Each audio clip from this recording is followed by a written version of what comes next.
बहुत स्वागत आप सभी का और अमूमन हम बहुत तेज़ी से अपने मेहमानों से सवाल पूछने लगते हैं।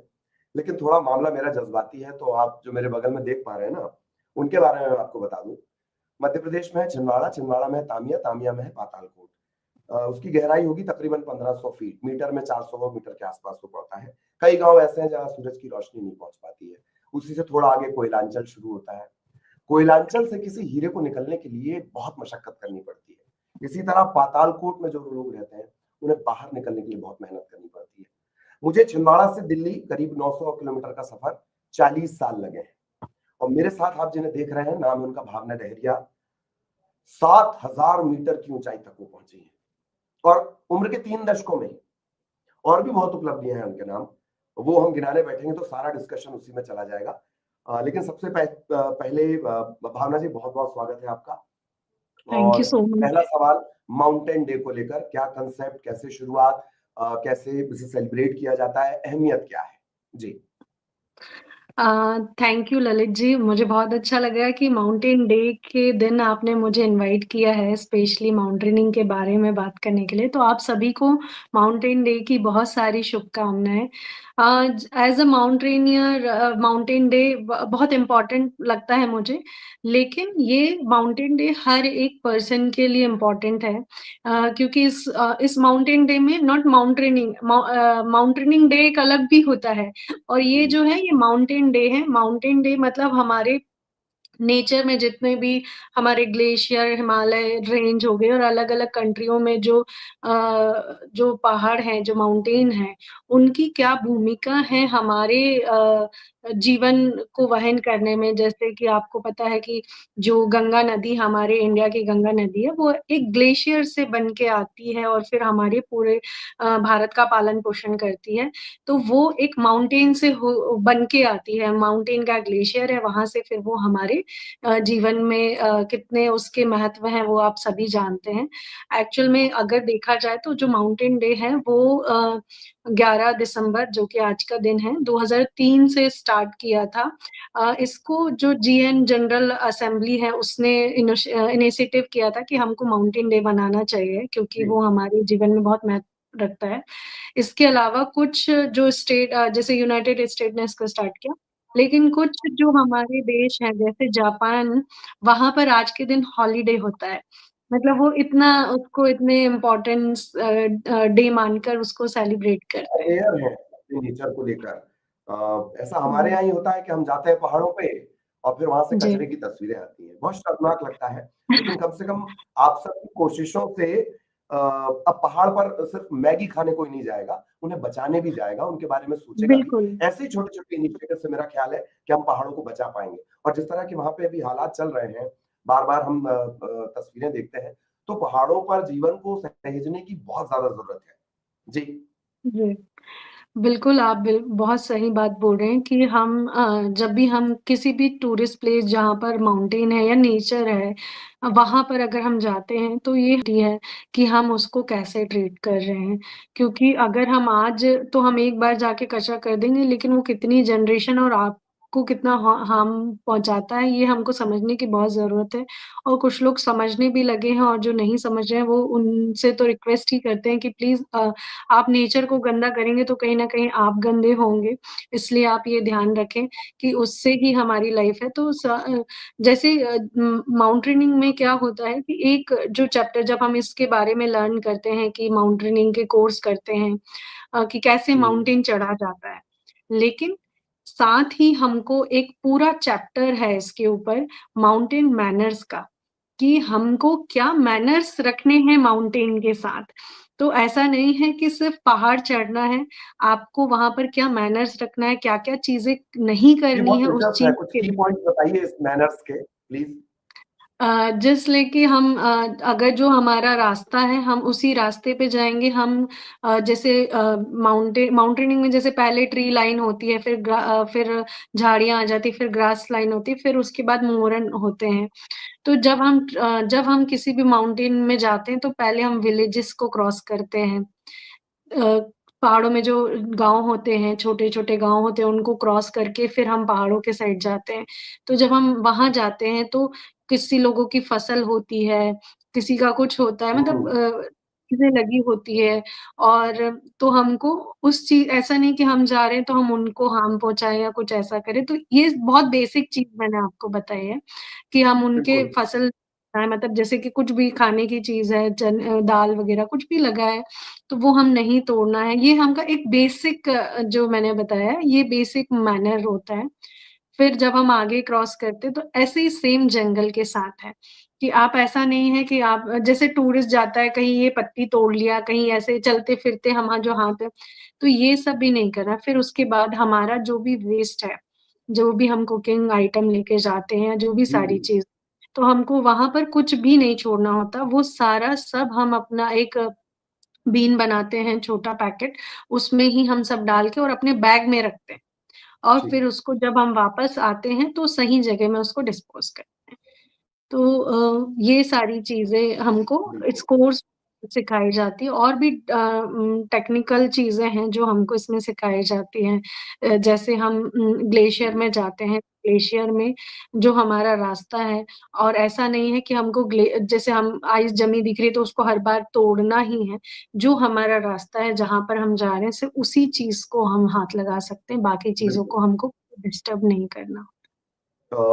मेरा ख़्याल है कि ब ब लाहौल जो स्पीति सर्किट जिसे कहा जाता जी, है जी, और जी। उसकी ऊँचाई के बारे में जब मैं जानता हूँ, भई वहाँ साँस लेना मुश्किल हो जाता है और आप जो एकांका गुहा की चढ़ाई थी, वही हाँ 6 जी। 9 7000 करीब मीटर ऊँचा है। वहाँ पर ये मैंने देखा कि -27 डिग्री टेम्परेचर चला गया था। तो कभी ऐसा लगता बिल्कुल। नहीं कि यार इस फील्ड में आ गई, मैं क्यों आ गई यहाँ पर?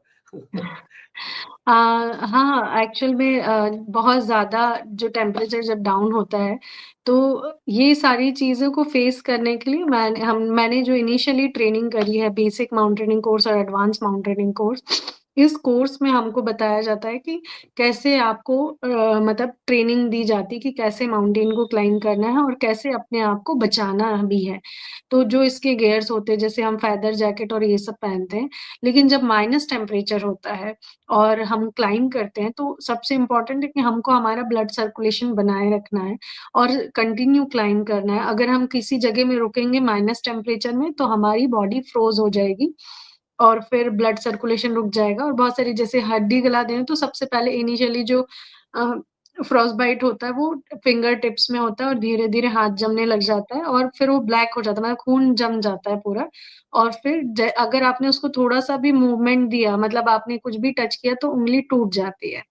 इतना मुश्किल होता है वहाँ, लेकिन इन सब से टेक्निक के थ्रू बचा जा सकता है। इतना ऐसे ये नहीं कहूँगी कि हाँ, लेकिन अगर आपने टेक्निक यूज़ नहीं करी और आपने रूल को फ़ॉलो नहीं किया तो डेथ जैसे माउंट एवरेस्ट की मैं आपको बात बताऊँ, माउंट एवरेस्ट में जब मैंने क्लाइम्ब किया था 2019 में। हुँ, तो वहाँ पर एक जगह जब हम क्लाइम्ब करते हैं, तो कुछ देर अगर लगती है, जैसे मान लो हमको पानी पीने ही रुकना है या कुछ भी थोड़ी एनर्जी लेने के लिए कुछ खाना है, तो अगर हम रुकते हैं, तो ऐसा नहीं कि हम बैठ गए हैं, हम रुके हुए हैं, माइनस टेम्परेचर में और जनरली जो हम क्लाइम्ब करते हैं, वो नाइट में क्लाइम्ब करते हैं, जिससे कि जो वेदर है, वो साइलेंट होता है, एवलांचेज़ आने के कम चांसेस रहते हैं और विंड कम चलती है, नहीं तो सुबह-सुबह जैसे ही हुँ, दिन निकलता है, सन आता है, तो मौसम चेंज हो जाता है माउंटेन में। तो हम जब भी हम ऐसे रुकते हैं पानी पीने या कुछ खाने के लिए, तो हम खड़े रहते हैं और हमारे फिंगर्स की जो टिप्स हैं, वो कंटिन्यू चलते रहते हैं।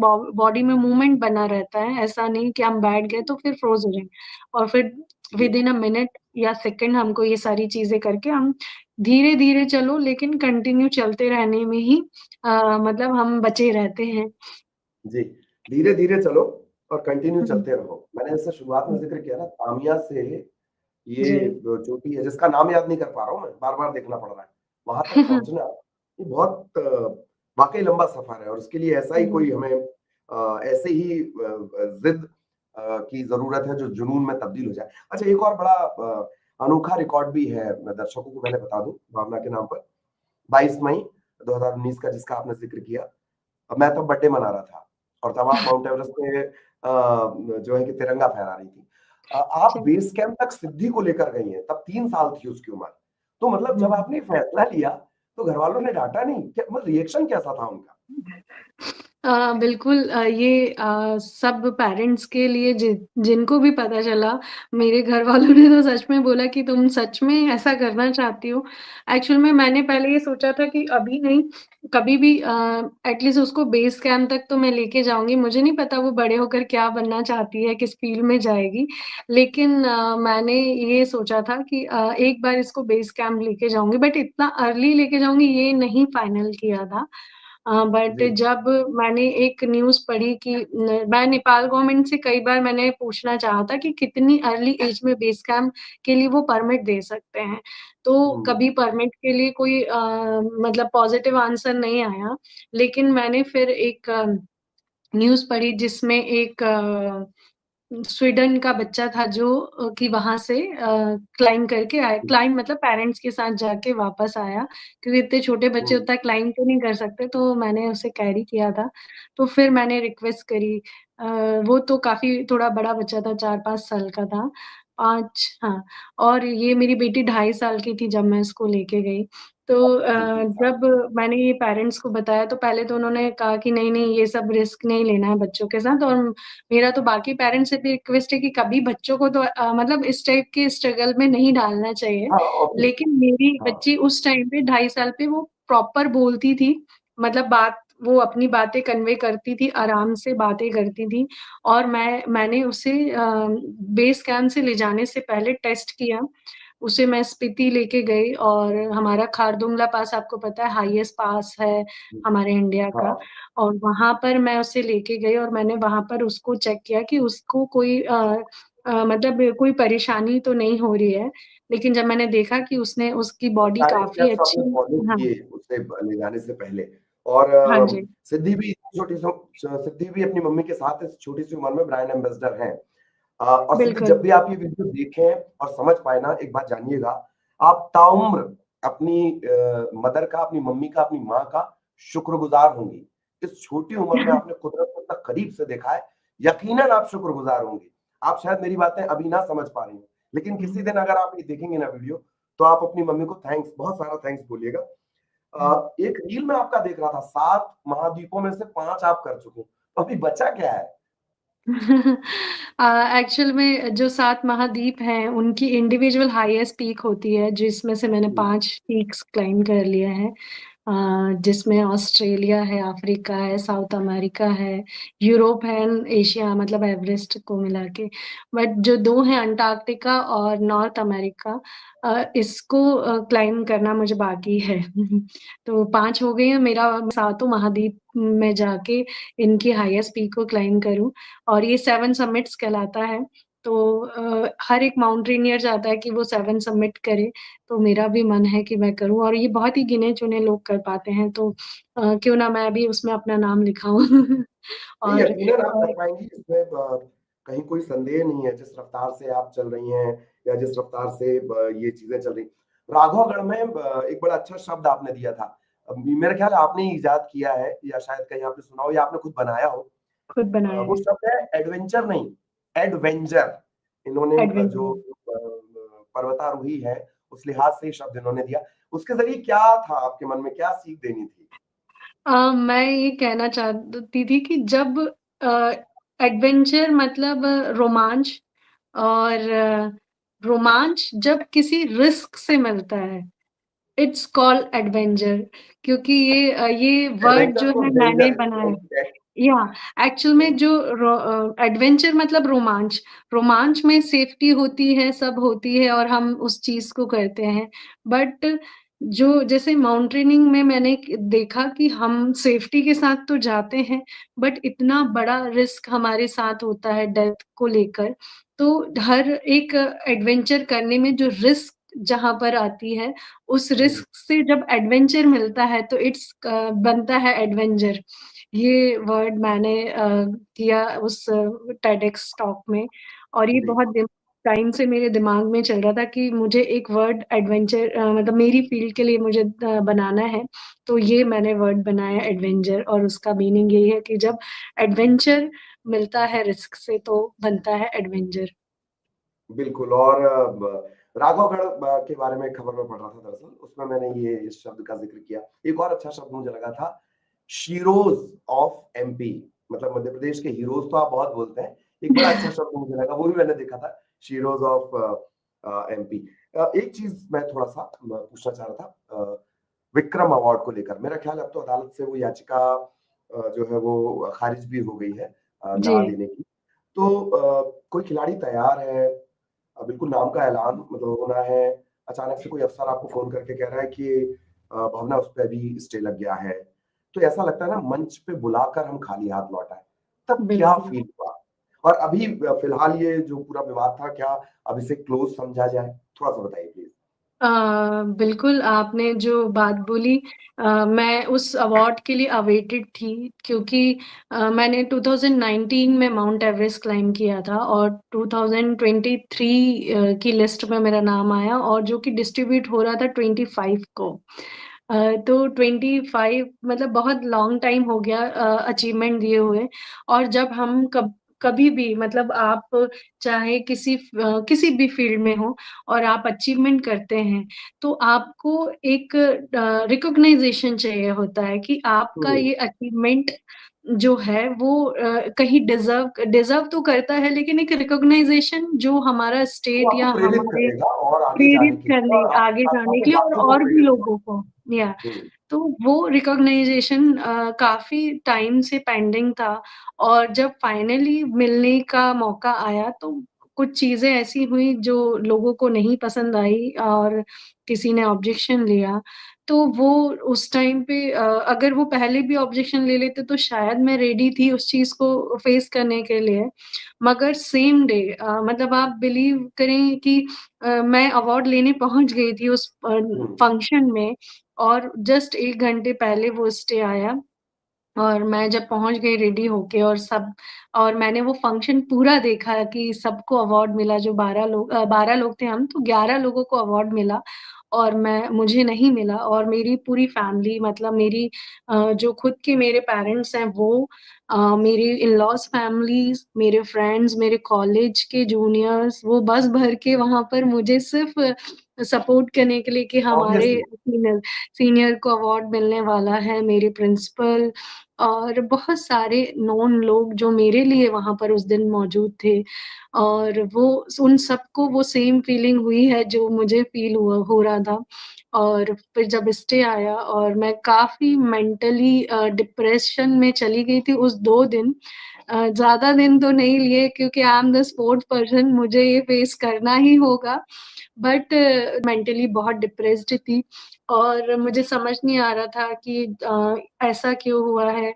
लेकिन बस जब मैंने पढ़ा कि नहीं जो नियम के अकॉर्डिंग जो अवार्ड मिलना था, वो मैं ही हूँ और जी। मुझे ही मेरा मिलना ख़्याल है कि आप चाहिए बहुत एडवेंचर स्पोर्ट्स में फर्स्ट फीमेल मध्य प्रदेश की प्रथम महिला होंगी मेरा ख़्याल है, जी, उस जी, लिस्ट के हिसाब से। अच्छा बिल्कुल। ये एक होती है स्पोर्ट्स स्पिरिट, ये तो कानून चलता रहता है, नियम और ये सब चलते रहते हैं। एक होती है स्पोर्ट्स स्पिरिट जो आप जैसे 2 दिन में आप लौट आई ना, तो मैं उसी स्पिरिट के हवाले से पूछ रहा हूँ, इसका कतई कोई अलग मानी नहीं है। मैं ये आपसे जानना चाह रहा हूँ कि आप कभी जैसे जो लोग अदालत चले गए थे या ऑब्वियसली आप तो पहले से उन्हें जानती हैं और अभी भी आमना-सामना होता होगा। तब कैसे होता है? मतलब दुआ सलाम कैसे होती है? क्या रिश्तों पे कोई फ़र्क आते हैं उससे? देखिए मुझे ऐसा लगता है कि सब अपने आप में सही होते हैं। उनको जो डिज़र्व करते हैं उनको लगता है कि मतलब जो ये सोचते हैं कि हमको भी मिलना चाहिए या हम भी डिज़र्व करते हैं, तो वो कहीं गलत नहीं है। मुझे ऐसा लगता है, लेकिन उनका तरीका गलत है मुझे लगता है कि आप अपने लिए लड़ाई लड़ें, किसी और का जो हित है उसको नहीं एग्ज़ैक्टली आप वो करें। तो हाँ, मुझे हाँ। ये लगता है कि आपकी लड़ाई गलत नहीं है, लेकिन आपका तरीका गलत है। अगर आपकी लड़ाई थी तो आप डायरेक्ट डिपार्टमेंट से बात कर सकते थे। आप किसी प्रतिभा को इसमें इन्वॉल्व करके जो कि सेम डिज़र्व करती है तो आप ऐसे नहीं कर सकते और आप उस रूल में फिट नहीं है। पहली बात आप उस रूल में फिट नहीं है इसलिए आपको नहीं दिया गया और अगर जी। आप फिर भी आपको कोई शिकायत थी तो आप जो जो हाँ, देने वाला है ये वो आप तर्जुमा है उससे कि आप अपनी लकीर को बड़ा करें, किसी और की लकीर को बिल छोटा करने से छुटा बेहतर ना है। करें। हम दरअसल दर्शकों को बता दें, मैं मेघा परमार और मिस्टर पाटीदार हैं, उनकी बातें कर रहे थे और एक और खिलाड़ी भी थे कटनी के, मैं उन्हें याद नहीं कर पा रहा हूँ। अब मैं आपसे एक नहीं, सवाल बट मैं प्रधानमंत्री इसमें मुझे जी, नहीं लगता कि हमारी कम्युनिटी को कोई भी ठेस पहुँचती है इस बात से। थोड़ा-सा मुझे लगता है कि ये थोड़ा मिसकम्युनिकेशन और गलत डिसीज़न का ये है। मुझे नहीं लगता कि इससे हमारे बीच में कोई भी दरार आनी चाहिए। हर किसी का हित है ये सारी चीज़ें। मगर आप जी, शायद गलत तरीके से और मिसकम्युनिकेशन के शिकार हैं। जिसके कारण ये सब चीज़ें हो रही हैं और मेरा रिक्वेस्ट भी है सभी से कि प्लीज़ आप इन सब न्यूज़ से माउंटेनिंग को बिल्कुल नेगेटिव ना समझें। वी आर द नहीं, नहीं स्पोर्ट्स बहुत अच्छी पर्सन और चीज़ है। मैं आपको बता रहा हूँ ना कि पर्वत एक ऐसी चीज़ है जो मुझे खींचते हैं और मुझे जी, क्या हो मतलब पूरी दुनिया को खींच रहे हैं। लेकिन हमें इस बात का भी ध्यान रखना है कि वहाँ जो हम करके आ रहे हैं बट वो ना हो, डेवलपमेंट के नाम पे कुछ ऐसा ना हो कि कुदरत अपना बदला ले ले। मैं बार-बार बिल्कुल। ज़िक्र करता हूँ कि कुदरत बहुत इंतज़ार करती है। मैं अपने हर न्यूज़ में भी बोलता हूँ कि कुदरत बहुत इंतज़ार करती है कि आप सुधर जाएँ और वो हल्का-सा झटका देती बिल्कुल। है तो उसे प्रलय कहा जाता है। वो एक बार देख चुके हैं आप, जब पूरी केदारनाथ घाटी में जो कुछ भी हुआ था। जी। खैर मैं आपकी एक तस्वीर देख रहा था प्रधानमंत्री जी के एक वीडियो दरअसल मैं देख रहा था।